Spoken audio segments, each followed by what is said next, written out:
समस्त वृतांत सुनने के पश्चात सुग्रीव सभी आगत वानरों सहित विचित्रकानों से सुशोभित प्रस्रवण पर्वत पर श्री रामचंद्र जी के पास गए।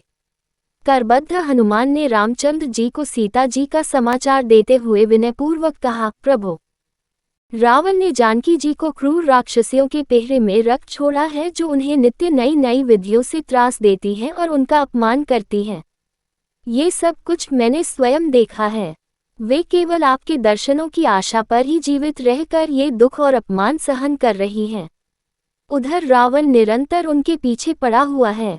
वे अपने सतीत्व की रक्षा के लिए सदा भयभीत रहती हैं।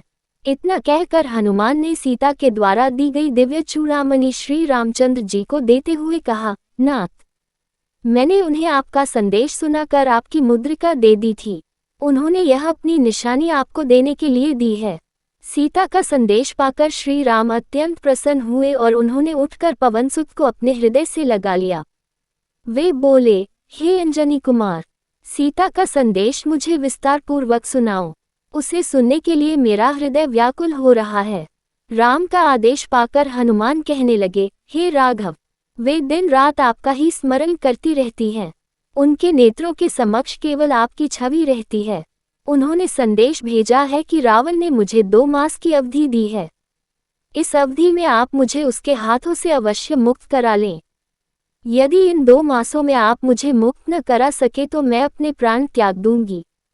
आप तीनों लोकों को जीतने की सामर्थ्य रखते हैं और आपकी अपूर्व क्षमता में मुझे अटल विश्वास है। रावण को परास्त करना आपके लिए कोई कठिन काम नहीं है। अतएव शीघ्र आकर इस दासी को बंधन से मुक्त कराइए। पवनसुत की बात सुनकर तथा उस दिव्य चूड़ामणि को देखकर श्री रामचंद्र शोकसागर में डूब गए और उनके नेत्रों से अश्रुधारा प्रवाहित हो चली। फिर कुछ संयम रखकर वे सुग्रीव से बोले, हे वानराधिपति, जिस प्रकार दिन भर की बिछुड़ी हुई कपिला गौ अपने बछड़े की आहट पाकर उससे मिलने के लिए आकुल हो जाती है, उसी प्रकार इस दिव्य मणि को पाकर मेरा मन सीता से मिलने के लिए अधीर हो उठा है। उसकी कष्ट की गाथाओं को सुनकर मेरा हृदय और भी विचलित हो गया है। मुझे विश्वास है कि यदि सीता 1 मास भी रावण से अपनी रक्षा करती हुई जीवित रह सकी तो मैं उसे अवश्य बचा लूंगा। मैं उसके बिना अधिक दिन तक जीवित नहीं रह सकता।